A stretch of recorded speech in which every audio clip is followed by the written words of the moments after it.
Bonjour et bienvenue à tous. Le bras de fer entre le gouvernement français et son homologue malien atteint de nouveaux sommets. Au cœur de cette confrontation, le retrait de la MINUSMA devient un enjeu brûlant. Le gouvernement malien a réagi par un communiqué publié le 18 octobre 2023 au propos du ministre français de la Défense, Sébastien Lecornu. Avant de commencer, n'oubliez pas de vous abonner et d'activer la cloche de notification pour ne rater aucune de nos prochaines vidéos. C'est parti.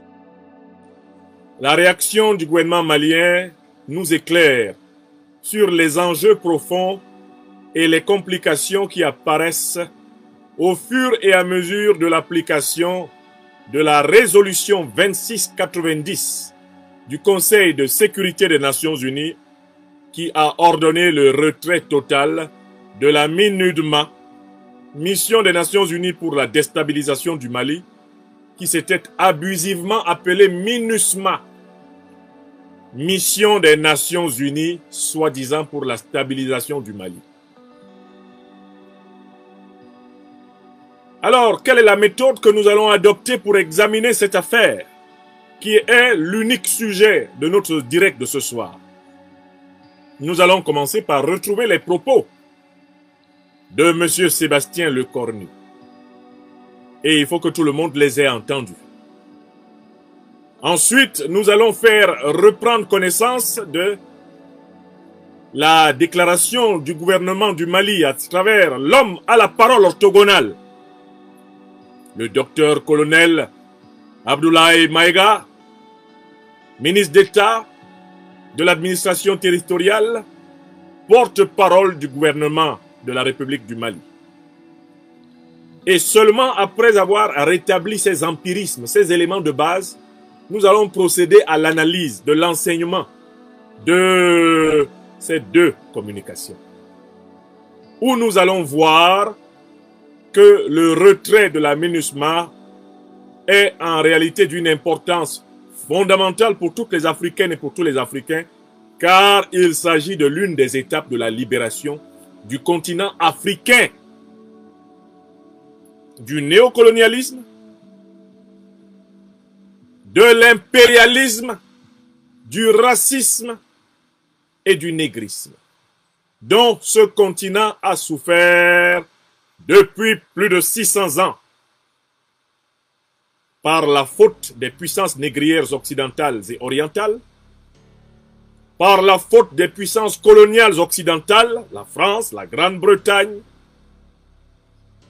l'Italie, le Portugal, l'Espagne, par la faute des puissances impérialistes occidentales, aujourd'hui massivement rassemblées dans l'organisation du traité de l'Atlantique Nord, qui persiste à vouloir maintenir de force ses troupes sur le sol africain, alors qu'il n'y a pas une seule troupe africaine sur le sol européen, une seule troupe africaine sur le sol américain. Ce sont des faits. Le docteur des preuves est au travail. Nous allons devoir poser la question de confiance à l'Europe et à l'Amérique. L'Afrique a-t-elle un seul soldat sur votre continent? Si c'est le cas, dites-nous lequel. Nous allons appeler à son retrait immédiat.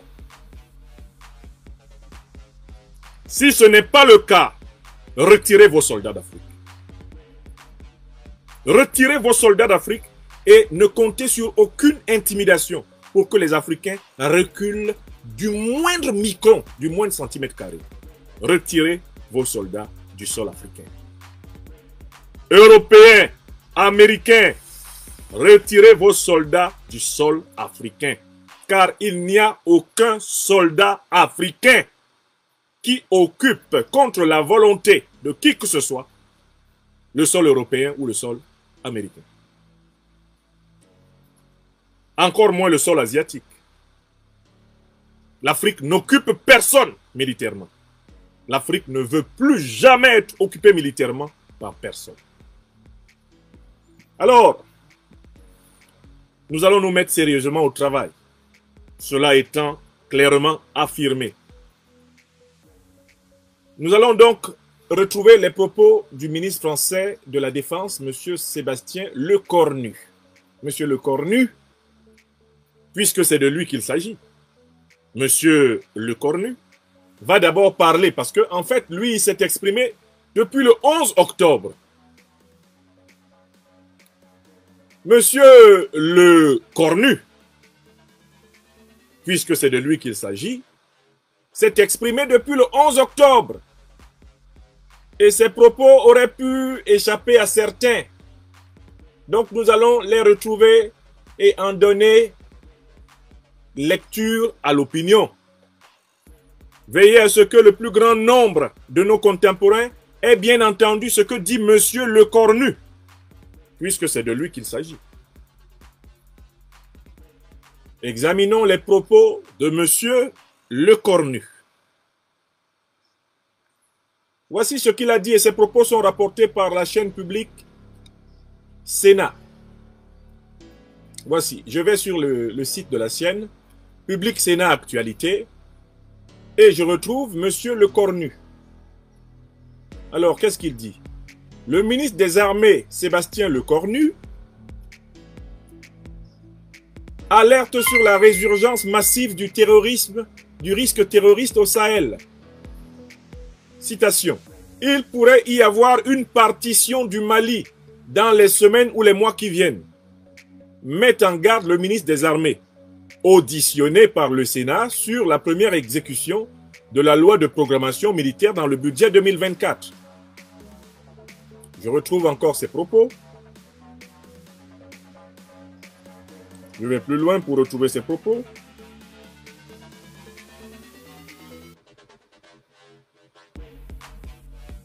La junte malienne, nous dit-il. Voilà. La junte malienne a fait le choix de préserver son pouvoir et ses avantages en ayant recours à Wagner plutôt qu'à l'armée française. Ça, c'est encore une phrase de M. Lecornu.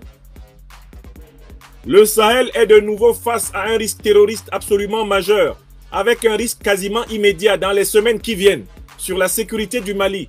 Une reprise de l'activité terroriste qui est absolument bouleversante et dont trop peu de médias se font écho. Alerte M. Lecornu. Et il continue. La vraie actualité du Sahel va être désormais la résurgence massive du risque terroriste. Massive. C'est potentiellement se retrouver dans une situation où il pourrait y avoir une partition du Mali dans les semaines ou les mois qui suivent, qui viennent. Donc, nous remettre dans une situation qui serait celle, au fond, que nous avons connue avant que le président Hollande ne prenne la décision de lancer Serval ou Barkhane. Ce n'est pas la faute de la France, contrairement à ce que certains racontent. Tout ça, ce sont de bonnes décisions. Fin de citation. Tient-il à préciser? Mais la réalité, c'est que les Maliens ont fait le choix de préférer Wagner ou plutôt la junte malienne, car les Maliens en sont les premières victimes. Mais la junte malienne a fait le choix de préserver son pouvoir et ses avantages en ayant recours à Wagner plutôt qu'à l'armée française. Et il continue. Si les soldats français sont à l'œuvre pour quitter le territoire du Niger, Sébastien Lecornu note que l'histoire nous a montré que les choses ont pu parfois évoluer dans un sens ou dans un autre. Citation de M. Lecornu. Ce qui me frappe beaucoup, c'est que depuis les déclarations d'indépendance, c'est le nombre de fois où nous sommes déjà partis de certains pays et le nombre de fois où nous sommes revenus ensuite. C'est vrai du Tchad, de la République, de Côte d'Ivoire et d'autres pays. Fin de citation. Voilà les propos de M. Lecornu. Des propos de M. Lecornu, nous retenons quoi? Premièrement, qu'il estime que les terroristes sont en train de l'emporter parce que l'armée française qui les combattait tellement efficacement s'en est allée. Deuxième propos, le Mali va vers une partition. Autrement dit, une autre république devrait naître bientôt au nord du Mali. Ce qui renvoie à la fameuse mythologie du système dit de l'Azawad. N'est-ce pas? Deuxième affirmation. Troisième affirmation, l'armée française s'en va, mais peut-être qu'elle revient bientôt. Car selon M. Lecornu, on connaît beaucoup de situations où l'armée française est partie et ensuite est revenue. Ce qui me rappelle en effet une déclaration du général Patrice Bretou en 2016 sur la base de Faya-Largeau. Il avait dit ceci au Tchad, à la base de Faya-Largeau. Nous sommes venus il y a 200 ans. Nous sommes repartis il y a 60 ans. Et nous sommes revenus pour 100 ans. Voilà les propos qui avaient été tenus par le commandant de la force Barkhane, monsieur le général Patrice Bretou, sur la base de Faya Largeau. Ils sont rapportés dans un livre qui n'est pas loin ici. Laurent Larcher, journaliste français, rapporte ces propos dans son ouvrage « Les non-dits de la diplomatie française en Afrique ». Est-ce que vous avez noté les 3 affirmations de monsieur Lecornu concernant notamment le Mali? Je veux que tout le monde les note et qu'il ne soit pas dit que monsieur Lecornu ne l'a pas dit. Je vous ai donné la source.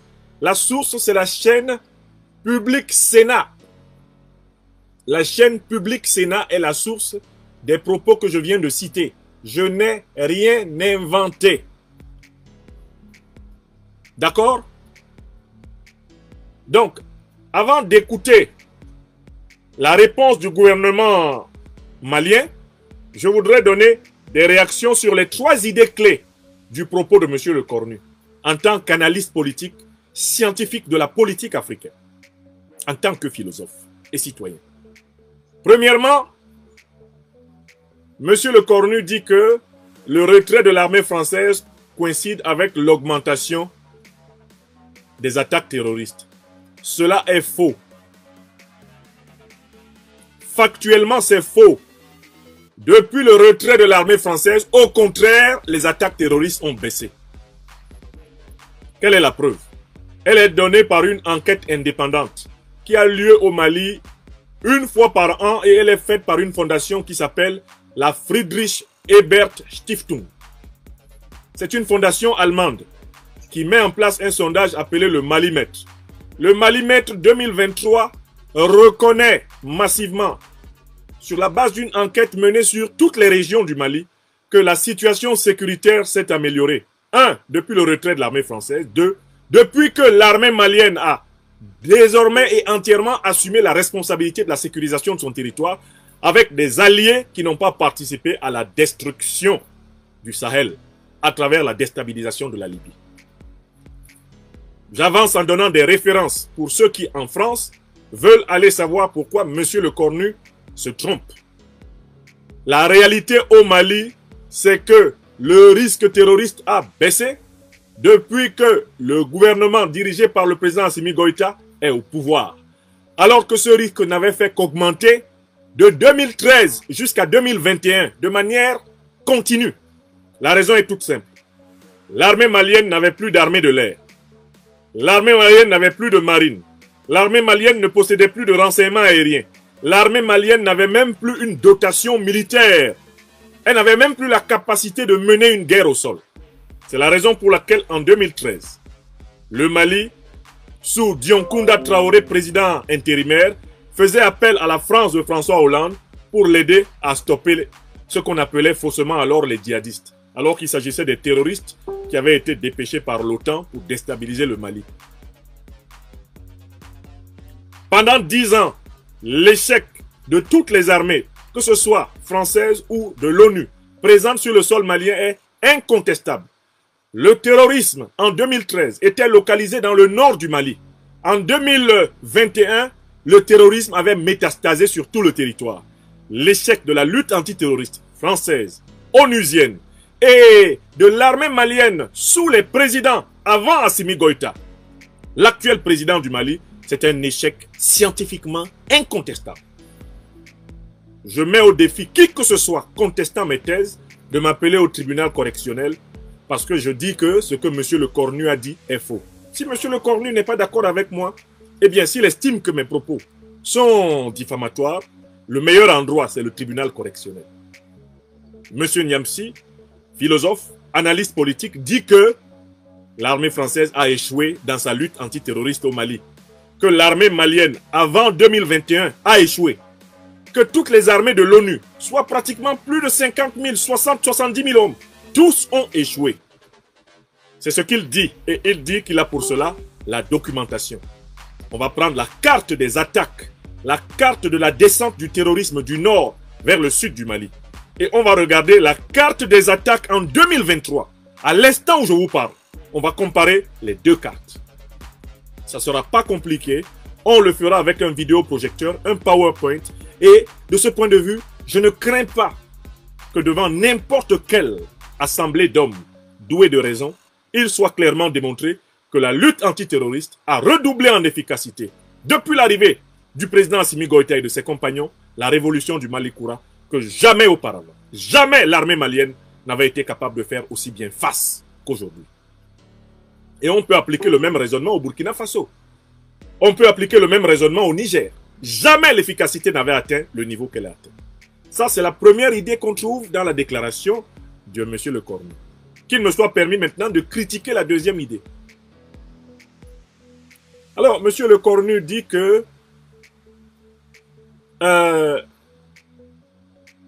le gouvernement malien, je remets tout ça sous mes yeux, j'ai bien noté sa deuxième idée.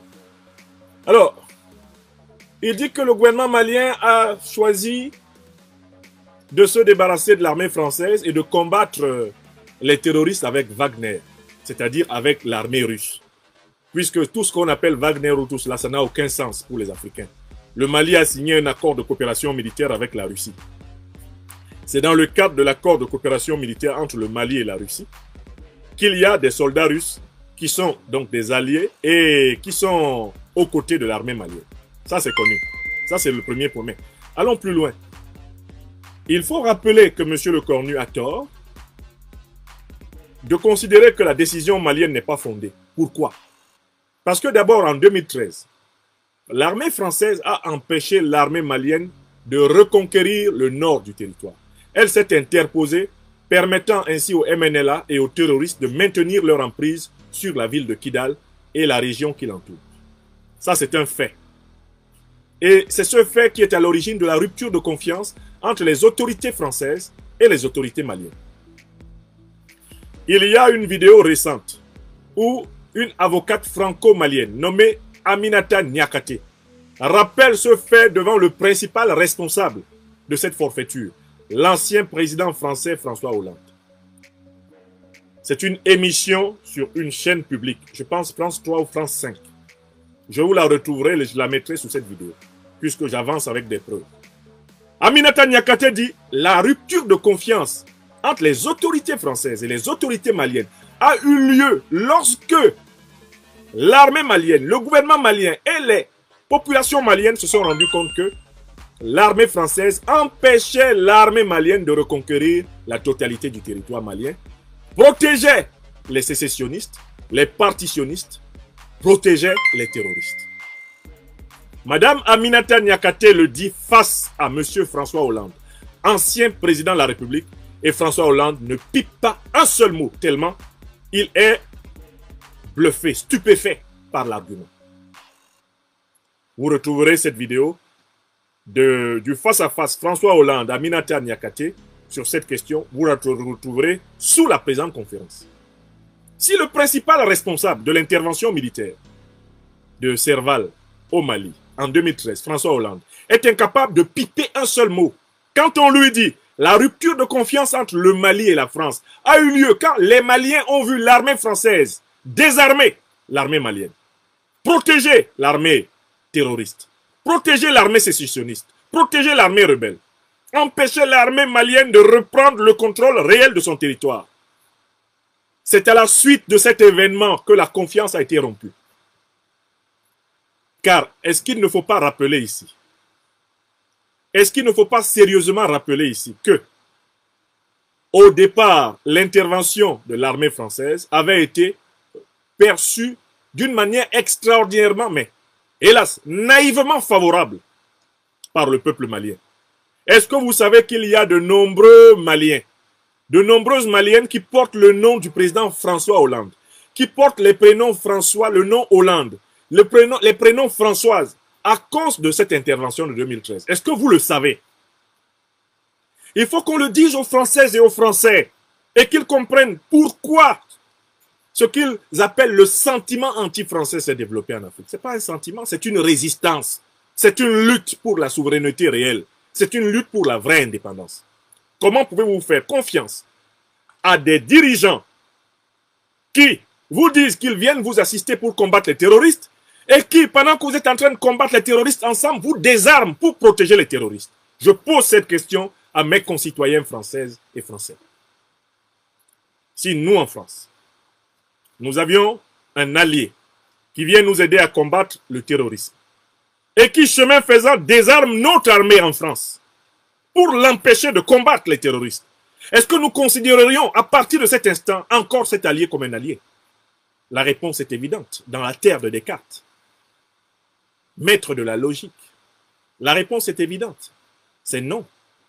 Personne ne peut considérer comme allié une armée étrangère qui, au départ, vient en promettant d'aider à bouter le terrorisme, le sécessionnisme, le partitionnisme hors du territoire et qui, sur le terrain, protège le terrorisme, le sécessionnisme et le partitionnisme. Personne de censé ne peut le faire. Donc, nous versons cette deuxième pièce au dossier. Par rapport à ce que M. Le Cornu a dit, qu'il vienne expliquer pourquoi l'armée française a empêché l'armée malienne, sur son propre sol souverain, de mener la bataille de Kidal en 2013. Pourquoi? L'argutie qui consiste à dire que c'était pour des raisons humanitaires. Elle signifie que l'armée française décide de l'humanitaire à la place de l'armée malienne, au Mali. Autrement dit, la France aime plus les Maliens que les Maliens eux-mêmes. Est-ce qu'on peut accepter un tel raisonnement en France? Dans ce cas, pourquoi l'armée américaine n'est-elle pas restée en France après la défaite d'Hitler? Puisque les Américains aimeraient les Français plus que l'armée française elle-même. Pourquoi le général de Gaulle n'a-t-il pas accepté de maintenir la France sous occupation militaire américaine? Donc, c'est un élément central. La rupture politique franco-malienne que vous observez a eu lieu là-bas. Et le commandant des forces spéciales, l'un des chefs militaires les plus importants des forces spéciales maliennes, qui, aux côtés de leurs collègues français, combattaient les terroristes, ce n'est ni plus ni autre, ce n'est personne d'autre que l'actuel président du Mali, le colonel Assimi Goïta. Il faisait partie des officiers qui ont été désarmés par l'armée française. Vous voyez? Est-ce que vous voyez comment la politique qui est menée en notre nom, nous, Françaises, nous, Français, est la source de la perte, mais radicale, vertigineuse, apocalyptique d'influence de la France? Comment voulez-vous que la France conserve sa crédibilité devant les peuples africains lorsque il y a des cas flagrants, évidents, scandaleux de collusion avec des intérêts anti-africains? Voilà pour la deuxième chose. Quand le ministre Le Cornu dit que le Mali s'est mis à combattre les terroristes en s'appuyant sur Wagner, il oublie. Restons toujours sur ce point. Mais une troisième chose évidente. D'où vient Al-Qaïda? D'où vient l'État islamique au Sahel? À quel moment ces deux organisations terroristes ont-elles envahi le continent africain? Eh bien, c'est à la suite de l'intervention de l'Organisation du Traité de l'Atlantique Nord, l'OTAN, en Libye. L'OTAN était dirigée par qui? Elle est dirigée par qui? Les États-Unis d'Amérique de Barack Obama, la France de Nicolas Sarkozy, la Grande-Bretagne de David Cameron. L'OTAN a détruit la Libye en bonne entente avec l'État islamique, organisation terroriste, et Al-Qaïda, organisation terroriste. L'OTAN a permis à ces deux organisations d'être armées. Les armes de ces organisations sont des armes occidentales. Avec les armes que ces organisations ont obtenues, en plus de celles qu'elles ont pillées dans les soutes libyennes, elles ont attaqué le Sahel, attaqué le Mali, attaqué le Burkina, attaqué le Niger, le Nigeria, le Cameroun, le Tchad, attaqué toute l'Afrique dans le cadre d'un plan. Le plan s'est révélé par plusieurs preuves que je cite maintenant. Et ce sont des preuves indiscutables. D'abord, on est en 2011, à Deauville, en France. Le président nigérien d'alors, Mahamadou Issoufou, qui est vivant à Niamey, et que j'invite les journalistes à aller interroger, et même les magistrats nigériens, à interroger sur la nature de la déstabilisation que subit le Sahel. Il en sait beaucoup, Mahamadou Issoufou. Mahamadou Issoufou fait remarquer ceci à Barack Hussein Obama, président des États-Unis d'Amérique. Lorsque Issoufou apprend que l'OTAN a l'intention d'attaquer la Libye, de détruire la Libye, Il dit ceci à Obama. Monsieur le président Obama, s'il vous plaît, ne détruisez pas la Libye. N'assassinez pas Kadhafi. Si vous le faites, vous allez déstabiliser toute l'Afrique. Car, en fait, la déflagration libyenne va nous bouleverser tous. On ne pourra pas tenir debout. Les organisations terroristes qui vont agir à vos côtés contre la Libye vont ensuite se retourner contre nous. Obama fit publiquement la réponse suivante. No, we will finish the job. Barack Obama, qui est toujours vivant et qui doit être interrogé par des juges de la Cour pénale internationale. Pour tous les morts que nous avons au Sahel et en Afrique, tous les morts qu'il y a eu en Libye de 2011 jusqu'à ce jour, Obama est coupable. Cameron est coupable. Nicolas Sarkozy est coupable. Voilà les trois principaux dirigeants qui ont mené le saccage de la Libye et de l'Afrique. Obama a dit no, we will finish the job. Il a dit nous allons aller jusqu'au bout. Mais aller jusqu'au bout, c'était quoi? C'était le business plan de l'OTAN. On détruit la Libye, ce qui nous permet de déstabiliser la totalité du Sahel. Et une fois que nous avons déstabilisé la totalité du Sahel, les armées nationales étant incapables de protéger leur territoire, elles seront obligées d'accepter le repositionnement militaire de l'OTAN sur tout le continent africain, jusqu'au golfe de Guinée, jusqu'en République démocratique du Congo, jusqu'au Mozambique. Voilà le plan. Et c'est ce qu'Obama a dit. J'ajoute toujours ici, pour la sagacité de M. Lecornu, puisque c'est de M. Lecornu qu'il s'agit. M. Lecornu, savez-vous que le ministre russe des Affaires étrangères, Sergueï Lavrov, a rapporté en septembre 2022.